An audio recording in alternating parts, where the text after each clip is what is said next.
My father fired me from the restaurant I built and said, "You're done here, son. Don't come back." Then deleted my name from everything and replaced me with my brother. 3 months later, their fraud investigation hit, and I legally took back the business they stole. Hey, Reddit. My family ran a restaurant and treated me like free labor. When I finally walked away, they tried to erase me from my own business. That should have been the end, but they pushed it way too far. Before we get there, let me start from the beginning. My name is Dante Rivas, 36 years old. I co-founded a restaurant called the Rivas Table with my family.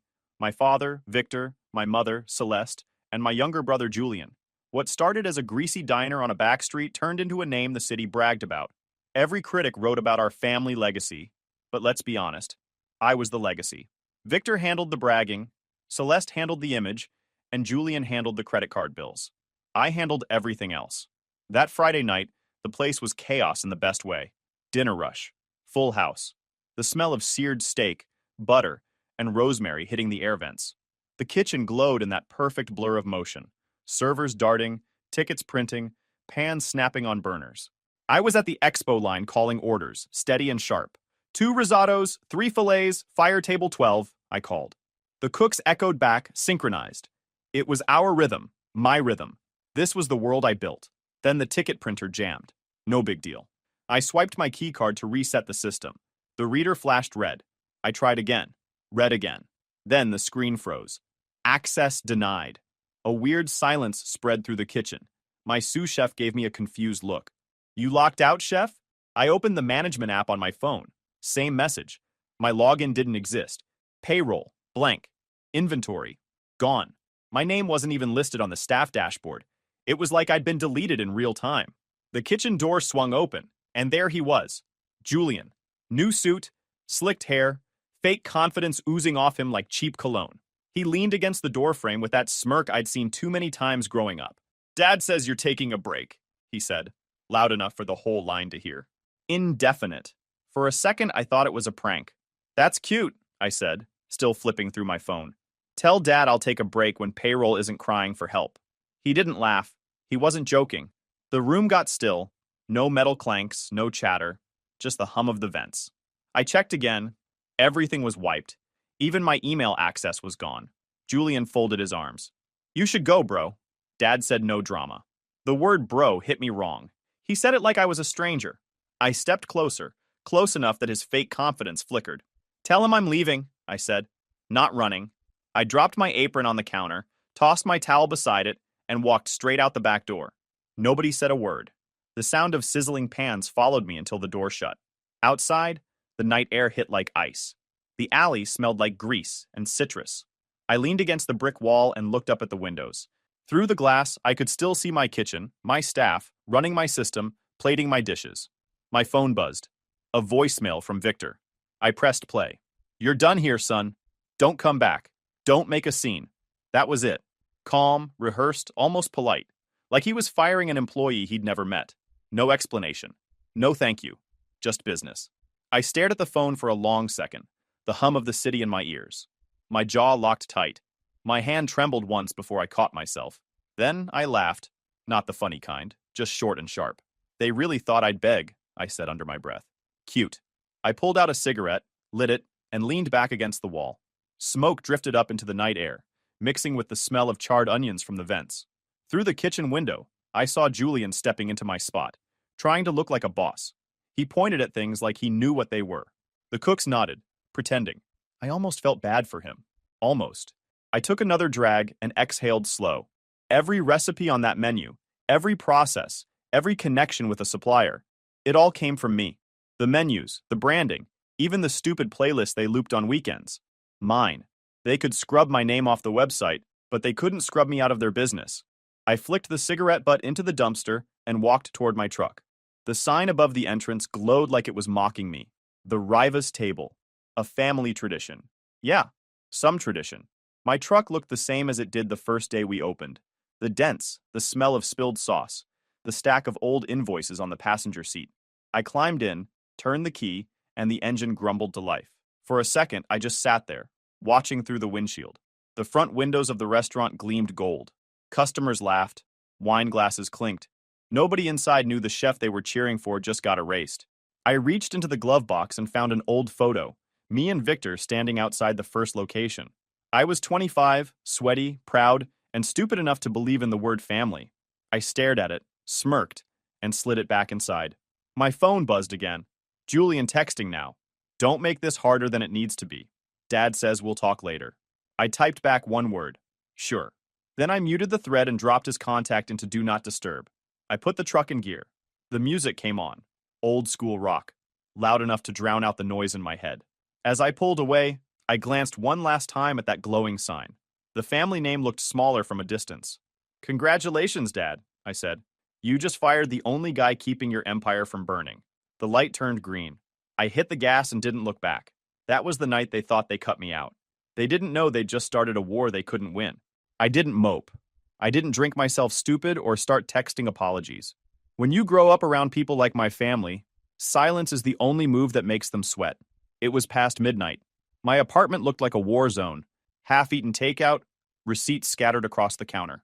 I logged into the old systems I'd built back when the Rivas table still felt like ours. They'd changed the passwords, but I'd built the infrastructure. I knew every backdoor, every vendor link, every API key. It took me 5 minutes to slip in through a forgotten test account. The screen filled with data, payroll sheets, inventory reports, purchase orders. At first, it looked normal. Then I saw my name. Inspection lead, Dante Rivas. Timestamp, 8:17 p.m., 2 weeks ago. Problem was, I was on the expo line until close. Inspectors don't run full walkthroughs mid-rush, and I sure didn't sign this. I opened the file. A forged health inspection report with my signature. It accused me of missing safety steps, mold in the dry storage, temperature violations. They were laying the groundwork for a story. Chef loses it, ruins reputation, family forced to remove him. I scrolled deeper and found invoices. Identical ones billed twice under 2 different companies. One was Rivas Table LLC. The other, Rivas and Sons Catering. I didn't recognize it. I checked the tax ID, my number. They'd been running side businesses under my identity, moving money off the books for months. Every cent tied back to me if it went south. Smart play. Stupid execution. I took a long breath, then started saving everything. Emails, PDFs, transaction histories. I dumped it all into an encrypted folder on a separate drive. I labeled it Fire. Halfway through, my phone buzzed. Leo Vargas, my old head chef, the only one in that building with a spine. Hey, boss, he said when I answered. You seeing what they're doing? I see plenty, I said. What's new? They're renaming your dishes. That bourbon chicken? It's Julian's signature now. Same recipe, same plate. They'd had new menus ready. Boxes shrink-wrapped in the office. I couldn't help but laugh. Let him keep it. He'll burn it anyway. Leo chuckled, but I could hear the anger under it. They're saying you walked out on them, that you couldn't handle the pressure. Let them talk, I said. Pressure's what turns them into puddles. I hung up, saved the last batch of files, and backed up the drive twice. Then I heard it. My front door handle rattling. A short, sharp click. Someone testing it. I froze, waiting. The sound stopped. I grabbed the small kitchen knife lying on the counter and walked quietly to the door. Looked through the peephole. Nothing but the dark hallway. I waited another minute before unlocking the door. The hall was empty. But when I came back inside, something was off. My external hard drive cable dangled loose from the port. That wasn't me. A quick clone of the backup, and they were pawing through it at the office. I replayed my building's security footage through my phone. The camera in the lobby caught a car idling by the curb. The night manager's car from the restaurant. He stayed there for 20 minutes, then drove off. So that's how we were playing it. I didn't bother calling the cops. They'd make a report, then call Victor to verify the misunderstanding. Instead, I got to work. I created 2 decoy files on the backup drive, payroll2022.xlsx and taxauditreport.pdf. I slipped a 1x1 remote image into each, so they'd ping my server when someone opened them. If they wanted to dig into my stuff, I'd let them. I'd just be watching when they did it. An hour later, the apartment was quiet again. The smell of takeout had gone stale, and the glow from the screen painted the room in cold light. I sat there watching the monitor, waiting for movement. And then it happened. A blip on the screen. One of the bait files opened from an IP address that traced straight to the restaurant's office. They took the bait. I stared at that blinking icon for a while, the edges of my mouth twitching into something between a smile and a snarl. Nice try, I said softly. They thought they were sabotaging me. They had no idea they'd just handed me proof. I leaned back in the chair, eyes on the screen, letting the anger settle into focus. It wasn't rage anymore. It was precision, the kind of heat that cooks evenly. That's when I knew this wasn't about revenge. It was about correction. You don't scream when a recipe goes wrong, you rewrite it. The tracker blinked again. You have no idea what you've just done, I said. Then I saved the footage, closed the laptop, and poured another drink. The game had officially started. By Monday morning, the cracks had started showing. The Rivas table was slipping, fast. Payroll bounced, deliveries didn't arrive, and the suppliers I'd worked with for years started texting me screenshots of payment failed messages. I didn't say a word. I just watched. The next day, the restaurant's Yelp page started filling with one-star reviews. Cold food, poor service, management disaster. Half of them read like they were written by someone in a hurry. I checked the usernames, new accounts, all created within the last 48 hours. By Wednesday, Mom decided to perform damage control in her usual way, by playing Saint online. Celeste Rivas, pray for my son Dante. Mental health is no joke. Family first, always. I saw it while eating a sandwich at my kitchen counter. I almost choked laughing. Mental health? I muttered. Lady, I'm just bored. I took a picture of her post, sent it to Leo with the caption, she's already writing my obituary. He sent back a laughing emoji followed by, you really broke them. An hour later, my phone buzzed again. Unknown number. I answered. Mr. Rivas? This is Naomi Trent from City Eats Weekly. I wanted to ask about some Yelp comments under your name. Did you really call your own restaurant a dumpster fire of nepotism? That one caught me off guard, but only for a second. No, I said, but it's not a bad headline. When we hung up, I checked. Sure enough, 5 fakes, all using variations of my name. Chef Dr. Dante R99, Rivas Official. Instead of playing cop, I baited them. I replied from a burner with a one-liner and a full statement link, a short URL I controlled, different token for each reply. Within minutes, they clicked. My server logs lit up from the same static IP block. The Rivas Table corporate office. Sloppy. I leaned back in my chair, smiled, and hit upload on something I'd been saving. One of Victor's voicemails, him screaming about disrespect and how dare you defy your father. I sent it to a local food blogger who loved family scandals more than food. By morning, the clip had spread everywhere. Headline, Family Feud at the Rivas Table, Chef versus Patriarch. Comments flooded in. Half the city picked sides. Some called me brave. Others called me a lunatic. Either way, they were talking about me, not them. The family predictably imploded. Julian tried to do damage control on Twitter. Please respect our privacy during this challenging time. We remain committed to culinary excellence and family unity. Every reply was a meme. Celeste switched tactics, posting Bible verses about forgiveness and prodigal sons. Victor went nuclear. Lawyers, threats, press statements full of words like defamation and trademark violation. All of it was noise. I just kept eating my sandwich and watching them crumble in real time. That afternoon, a courier showed up at my apartment. No return address, just a small brown box. Inside, printed loan papers, fake invoices, a few blank contracts, and a yellow sticky note in my mother's handwriting. Let's not ruin the family name. Celeste. I actually laughed out loud. You're 40 years too late for that. I flipped through the stack. The paperwork was lazy. Signatures copied from old forms. Some of the pages still had notes from my templates. They weren't just desperate. They were arrogant enough to think I wouldn't recognize my own work. I took photos of everything, filed it away in my fire folder, and poured another drink. Then my phone buzzed again. Leo. They're saying you stole money, man. Watch your back. I grinned. They better hope I don't. He sent back a laughing emoji and a warning. Julian's trying to clean up the books, whatever that means. I knew exactly what it meant. They were scrambling, moving numbers, deleting records, pretending none of this was happening. But that kind of panic leaves fingerprints everywhere. I'd already learned to collect them. A few minutes later, I checked the restaurant's Yelp page again. Someone had replied to the fake reviews. Official account, verified checkmark. The response read, "We're sorry our former partner is acting out publicly. We wish him well on his recovery." Recovery? Cute. I screenshotted it and sent it to the same blogger. By evening, the replies were brutal.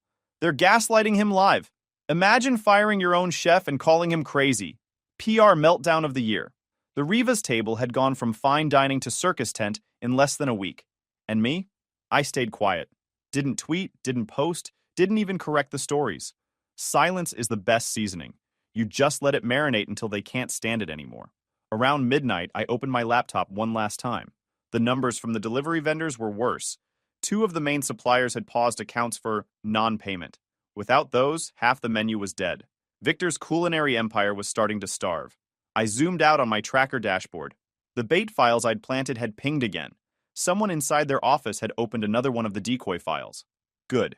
They were still dancing to my rhythm. I sat back, the city lights flickering through the blinds. They wanted to play victim? Fine. But you can't play martyr when the receipts have timestamps. My phone buzzed one last time that night. Unknown number again. I picked up and didn't speak. Static. Then Victor's voice, low and furious. You think you're smart? You think you can humiliate this family? I didn't hang up. I just let him talk until he ran out of breath, then said, No, Dad. I don't think I can. I know I did. I hung up before he could answer. They'd declared war on me with lies, posts, and pity. I'd responded with proof. And the best part? The night wasn't even over yet. In the box my mother sent wasn't peace. It was panic. Everything inside it screamed desperation. I laid the papers out across my kitchen table and started reading line by line. Then I found something that made my stomach tighten. A government relief loan, taken out under the Rivas table, co-signed by me. The digital signature was identical to mine, but the address listed wasn't our main restaurant. It was somewhere in East Harbor, another district. I looked it up. An industrial lot with a sign that read, Rivas and Sons Catering. A ghost kitchen. They'd opened another company under my identity. I clicked through the registry database, cross-referencing the tax numbers. Every path looped back to my social security number. They'd built an entire side operation on my name, stealing federal money and leaving me as the face if it ever blew up. I didn't hesitate. I wrote an email to Victor. No fluff, no greetings. 24 hours to fix your paperwork before I go public. I hit send. 3 minutes later, the reply came in. You think you can threaten me? You'd be nothing without me. I smirked and typed back. Then it's time to test that theory. I shut the laptop, grabbed my keys, and drove downtown. Owen Hale, the family accountant, had been with us for years. He was the kind of guy who ironed his ties and flinched when phones rang too loud. I found him in his office, sleeves rolled up, eyes red like he hadn't slept in days. Dante, he said, half whisper, half exhale. You shouldn't be here. Relax, I said, sitting across from him. You're not on trial? Yet. He rubbed his temples. They've been using your name for everything. Contracts, permits, even the franchise filings. You're tied to things you don't know about. I figured as much, I said. That's why I'm here. Owen swallowed. You need to protect yourself. I am, I told him. You just don't know it yet. He blinked like he didn't understand, then looked down, ashamed. I stood, buttoned my jacket, and left him to whatever guilt he'd just discovered. Halfway to my truck, my phone buzzed. Julian, you're going to regret this. Dad's serious this time. I typed back without stopping. Tell him I'm not the one who should be scared. I pocketed the phone and kept walking. By the time I got home, I could feel the tension crawling under my skin. Not fear, pressure, like the heat before a storm. I poured a drink, opened my laptop, and began building my next move, backing up everything to encrypted servers and cloud storage. If they wanted to erase me, I'd make sure the world saw what they did first. Then the phone rang again. My lawyer, Grant Davis. Dante, he said. His voice sounded heavy. I can't represent you anymore. I paused. Excuse me? This is getting messy. Your father's got connections, and this could hit my firm. It's just too risky. So you're backing out. I'm sorry, man. I have to. He hung up before I could answer. I stared at the phone for a few seconds, then set it down. The anger hit fast, clean, and controlled. I slammed my hand on the desk. Once, hard enough to shake the cup beside it. Fine, I said to the empty room. I'll represent myself. I'm cheaper. I opened a new document and started writing everything out. Dates, account names, transaction IDs, fake addresses, tax links. I wasn't building a case anymore. I was building a weapon. I checked the Ghost Kitchen's online listings one more time. They'd just uploaded new photos that morning. Cheap lighting, fake customer reviews, Julian's handwriting on the menu captions. They were bold enough to advertise using my recipes, under my name, while pretending I didn't exist. I took screenshots of everything, labeled the folder fraud, and added it to the backup drive. When I leaned back in my chair, I caught my reflection in the dark window. I didn't look angry anymore. I looked focused. The same look I used to have when I built the Rivas table from the ground up. They'd forgotten that side of me. The side that didn't bluff. My phone buzzed again. Another email from Victor. Short this time. You don't understand what you're doing. I didn't reply. I just smiled and said to myself, I understand exactly what I'm doing. I spent the rest of the night filing and tagging every piece of evidence.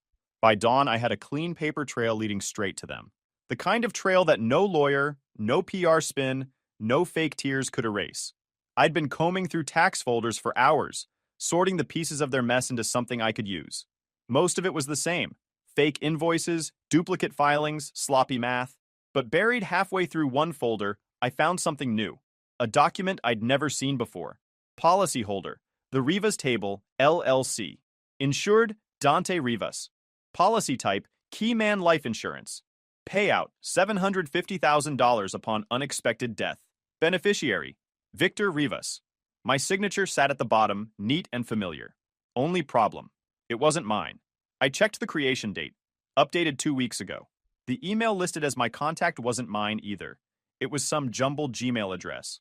For a second, I just stared at it. A policy that paid my father $750,000 if something happened to me. That wasn't fraud anymore. That was motive. I called the insurance company, pretending to be my own assistant. Years of working in restaurants teach you how to sound professional under pressure. Hi, this is Daniel speaking on behalf of Mr. Rivas. We need to verify some account details. The rep didn't hesitate. Of course, let's confirm. Are you referring to the business life insurance policy updated on the 8th? Exactly that one, I said. She rattled off the basics. Victor listed as the policy owner, my fake email on file, the updated beneficiary agreement processed recently. It was a no-exam, simplified issue add-on they slid through with a forged e-sign and a spoofed email. On their screen it passed. In mine, it screamed forgery. The tone in her voice told me everything. On her end, it checked out. Thanks, I said, keeping my voice steady. That's all I needed. Guess I'm worth more dead than dinner. The sound didn't last long. That night, I sat at my desk replaying the facts. They hadn't just stolen from me. They had built a legal paper trail that made me worth money if I stopped breathing. That was the kind of scheme you don't fix with a press release. I started organizing everything for the next step, the counterattack. The fraud reports were almost ready. I'd planned to send them to the feds by the weekend. Now I added the insurance file to the top of the pile. Around 10, someone knocked on my door. 3 short raps. I wasn't expecting anyone. I grabbed the small folding knife off the counter and looked through the peephole. Julian. He looked different. Sweaty, pale, twitchy, like someone who'd been arguing for hours and losing. I opened the door halfway. What do you want? I asked. He shifted his weight. Dad's losing it, bro. He hasn't slept in days. Mom's crying every night. You don't need to ruin this. We can fix it. I leaned on the doorframe. You came here to threaten me or apologize? His jaw tightened. You're going to destroy the family. I smiled, small and sharp. You already did. I'm just putting up the sign. Julian's face twisted. He tried to say something else but stopped himself. He looked at me like he didn't recognize who I'd become. The truth was, I'd just stopped pretending. He stepped back. You think this makes you the good guy? No, I said. It just makes me the one still standing. He turned and stormed down the hall. The echo of his footsteps faded fast. I closed the door, locked it, and muttered to myself, you can't fix rotten meat. For a while, I just stood there, staring at the documents on my desk. The insurance policy sat on top, my fake signature taunting me. I took a deep breath and went back to work. Every file, every forged form, every email I'd saved became a weapon in the right order. I set up my cloud backups, encrypted the storage drive, and mirrored it off-site, and created a packet labeled Fraud Plus Insurance. Every step methodical, calm, deliberate. I'd built a business once. Now I was building its autopsy. By midnight, my apartment was silent except for the hum of the refrigerator and the occasional creak from the hallway. I got up to pour a drink, but something outside caught my eye. Through the blinds, I saw headlights. A car parked across the street, engine running. At first, I figured it was a neighbor, but 20 minutes passed, then 40. The car didn't move. I turned off the lights and watched from the shadows. I couldn't see the driver, just the faint glow of a phone inside. Was it surveillance? Paranoia? Guilt? I couldn't tell, but after everything I'd found, I wasn't ruling anything out. Eventually, I grabbed my phone and took a photo through the blinds. The flash didn't go off, but a second later, the car's headlights blinked on. Then it pulled away slowly, disappearing around the corner. I waited another 5 minutes before turning the lights back on. My pulse stayed steady. They wanted me scared. I wasn't giving them that satisfaction. I went back to my desk, opened a new note file, and typed 3 lines. Policy found. Forged. Beneficiary. Victor. Julian came to warn me. A car idled outside. No front plate visible from my angle. I saved it to my encrypted folder, time-stamped it, and shut the laptop. It was past 2 in the morning. The city outside was dead quiet, but my mind was running a mile a minute. I leaned back in my chair, eyes on the ceiling. They'd made one mistake too many. You can hide theft, you can fake signatures, but you can't fake intent. Not when the paperwork literally says, if he dies unexpectedly. When I finally moved, it wasn't out of anger. It was timing. Every move up to that point had been defense. This was offense. I spent the morning at my desk, coffee in one hand, files in the other. Every piece of evidence, every forged signature, fake invoice, inspection report, and falsified loan went into one airtight submission packet. I filed them with the IRS, Small Business Administration, and the State Fraud Division. 3 agencies, 3 copies. The confirmation emails came in within minutes. No turning back now. 48 hours later, the choke point hit where it always does. The money pipes. The lender flagged the relief loan anomalies. The bank put a hold on the operating account. The card processor flipped the risk switch after a spike in chargebacks. Vendors saw the holds and moved us to cash in advance. The agencies sent case numbers. The financials did the strangling. By the 3rd day, my phone turned into a symphony of panic. Celeste was first. Voice soft, shaking, rehearsed. Dante, please, sweetheart. We can fix this. Just talk to us. You're hurting everyone. Then Victor, voice sharp enough to cut glass. You ungrateful little bastard. You're destroying what I built. Then Julian, the family's PR puppet. You'll regret this, man. I'll sue you myself if I have to. I didn't answer any of them. I just sat by the window, sipping coffee while the sun came up, watching the street below. Freedom didn't make a sound, but it had a taste. Quiet and clean. By that afternoon, Victor texted me himself. Dinner? Tonight. Man to man. I agreed. Not for peace, for closure. The restaurant he chose wasn't ours, but it tried to be. A copy of the Rivas table, right down to the menu layout. When I walked in, he was already sitting there, jacket off, sleeves rolled up, eyes red. He didn't wait for pleasantries. You've embarrassed this family, he started. Everything we built, everything I sacrificed, you threw it away for ego. I let him talk. He loved hearing himself more than he loved the business. He ranted about loyalty, blood, duty, how I'd been poisoned by resentment. I let every word wash over me while I stirred my drink. When he finally paused for breath, I said, calm and steady, you spent your life teaching me control, Dad. You just forgot I learned it better than you. I stood, dropped a 50 on the table for my drink, and started walking out. You'll regret this, he shouted behind me. I didn't even turn around. Already don't. I didn't realize until then that the weight I'd been carrying was mostly their noise.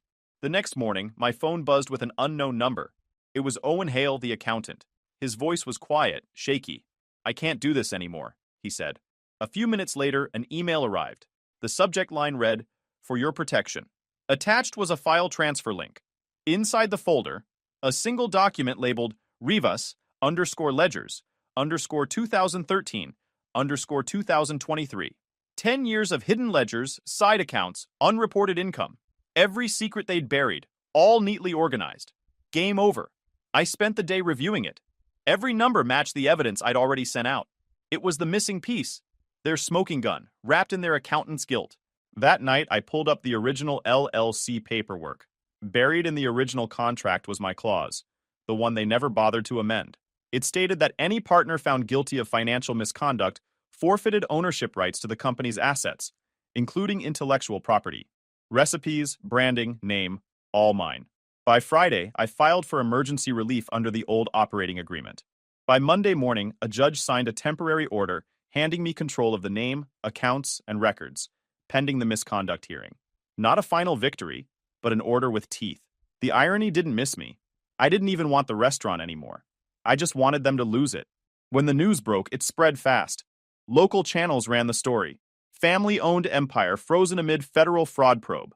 Reporters camped outside the restaurant. Cameras flashed. Victor finally spoke publicly, standing in front of the shuttered doors with a microphone shoved in his face. His tie was crooked. His voice cracked from rage. This is lies. My son has betrayed this family. He's manipulated the system to steal what's ours. The anchor looked half amused, half uncomfortable. The clip made every social feed within hours. I caught it on TV later that night while pouring a drink. There he was, my father, sweating under the lights, waving his hands, shouting into a camera about betrayal.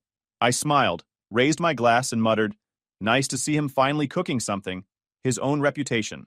For the first time in years, the apartment felt quiet in a good way. No calls, no threats, no guilt. I leaned back, thinking about the first day I'd ever cooked for him. Back when the restaurant was just an idea. Before the money, before the lies. I remembered the way he'd smiled back then. Proud. Human. That version of him had died long before I hit send on those files. Now, all that was left was fallout. I turned off the TV, opened my laptop, and checked my email one more time. The federal investigators had already responded. "Thank you for your cooperation." That was it. No drama, no final showdown. Just results. I sat there, watching the message fade into the inbox list, and realized something. I hadn't just won. I'd ended it. The Rivas table was mine again, but it wasn't home anymore. It was evidence. Proof that control and ego will always eat each other alive. And for once, I wasn't on the menu. The headline hit the front page before sunrise. Family restaurant empire collapses amid federal investigation. I didn't celebrate. I just read it once, folded the paper, and dropped it in the trash. The photo underneath said enough. Victor standing outside the Rivas table, hands up, face twisted mid-sentence while cameras flashed around him. The caption called him the fallen father of fine dining. A few hours later, my phone buzzed. One new voicemail. I already knew who it was. I hit play. "You were never one of us," Victor said, his voice tired and broken. I deleted it before he finished the sentence. It had been months since the collapse. The investigations were still ongoing, but by then, the Rivas name was a cautionary tale. Victor and Celeste disappeared from public view. Julian tried to reinvent himself online, posting motivational quotes between meltdown tweets. I didn't care. I'd moved on. Through a holding company, I bought one of the old restaurant spaces. The smaller one. The first expansion we'd ever opened. The building had been empty for 6 months, dust thick enough to track footprints in. The sign still said, Riva's Table in faded gold lettering. I took it down myself. The new name went up 2 weeks later. Ledger.